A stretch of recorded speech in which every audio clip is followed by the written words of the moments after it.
चंबल के बिहार में अनेक डाकुओं ने राज किया। एक से बढ़कर एक खूंखार डकैत जिनका चंबल के आसपास 3 राज्यों में आतंक रहता था। सभी डकैतों का लूटपाट करने और अपहरण कर फिरौती लेने का अपना अपना तरीका भी होता था। कई डकैत ऐसे थे जो महिलाओं को हाथ भी नहीं लगाते थे और कई डकैत ऐसे भी हुए जो जहां भी लूटपाट करने जाते थे वहां महिलाओं की इज्जत भी लूटते थे।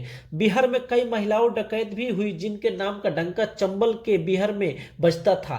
ऐसे ही 10 से सुंदरी भी सीमा यादव, जिसने अपनी बर्बादी का बदला गैंग के सरदार की हत्या करके लिया और फिर पुलिस के सामने आत्मसमर्पण भी कर दिया। सीमा यादव का जन्म उत्तर प्रदेश के कानपुर देहात के सिकंदरा थाना क्षेत्र के महरूपुर गांव के रहने वाले जुलूम सिंह के घर में हुआ था। सीमा यादव के परिवार की आर्थिक स्थिति अच्छी नहीं थी, उसका परिवार बेहद गरीब था। सीमा यादव सुंदरता में किसी फिल्मी हीरोइन से कम नहीं थी। गोरा सुंदर चेहरा और तीखे नयन जो किसी को भी कायल कर ले, लेकिन कहते हैं कि किस्मत कब कहां और कैसे किसी को पता नहीं होता था। किस्मत ने ऐसा ही खेल सीमा यादव के साथ भी खेला। सीमा यादव अभी जवानी की दहलीज पर कदम भी नहीं रख पाई थी कि 1998 में 11 वर्ष की उम्र में ही सीमा के पिता जुलूम सिंह ने उसकी शादी इटावा जिला के भवानीपुर गांव के रहने वाले कल्लू सिंह से कर दी थी।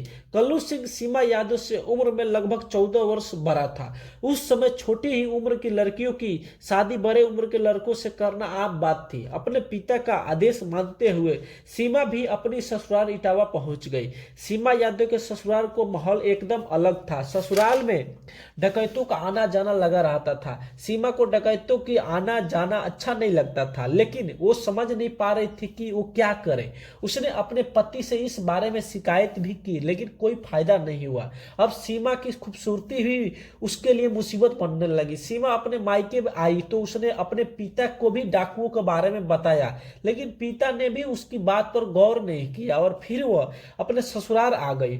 डकैतों के आने जाने के बारे में सीमा अपने पति कल्लू से शिकायत करती तो वह उसकी पिटाई कर देता था। लगभग 7 महीने के बाद ही उसके पति ने सलीम गैंग के मुखिया से सीमा का सौदा कर दिया, लेकिन सीमा का भाई गंभीर भी बड़ा खतरनाक था। जब सलीम गैंग के मुखिया को सीमा के भाई की जानकारी हुई तो उसने सीमा को खरीदने से मना कर दिया। वर्ष 1999 में सीमा का भाई पुलिस एनकाउंटर में मारा गया और सीमा यादव की किस्मत यहीं से पलट गई और सीमा चंबल के बिहार में पहुंच गई। सीमा यादव के पति ने सीमा का सौदा 60,000 में चंदन डाकू के साथ कर दिया और उसके साथ मारपीट कर उसे चंबल के बिहार में चंदन सिंह के पास पहुंचा दिया। जब सीमा चंबल पहुंची तो उसकी उम्र 22 वर्ष की थी। उसने चंदन सिंह के आगे हाथ पैर जोड़े, लेकिन डाकू चंदन सिंह ने सीमा के पिता से फिरौती में 5 लाख रुपए नगद और 5 बीघा जमीन की मांग की, लेकिन सीमा के पिता गरीब बेसहारा इतना नगद और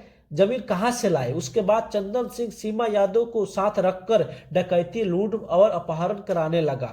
सीमा यादव ने भी अपनी किस्मत में यही लिखा होना मानकर अब हथियार उठा लिया और चंदन यादव की गैंग में रहकर उससे नफरत करती थी, क्योंकि वो इस बात को भूल नहीं पाई थी कि उसका सौदा करने वाला डाकू चंदन सिंह ही था और ना ही उसे माफ कर पाई थी।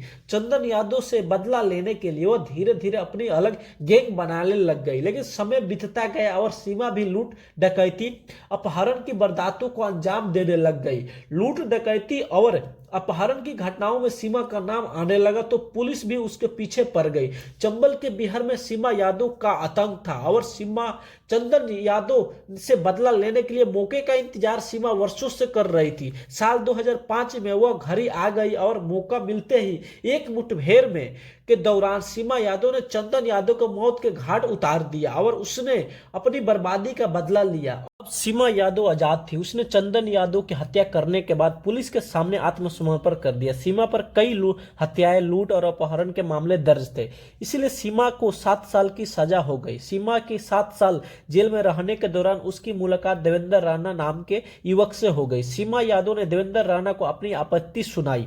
सीमा यादव की आपत्ति सुनकर देवेंद्र राणा को सीमा से हमदर्दी होने लगी और वह सीमा को चाहने लगा। वर्ष 2014 में सीमा यादव जेल से छूटकर बाहर आ गई, लेकिन सीमा के माता पिता ने उससे किसी प्रकार का संबंध रखने से मना कर दिया। उसके बाद देवेंद्र राणा ने ही सीमा से शादी कर ली। जानकारी के अनुसार उनकी एक बेटी भी है।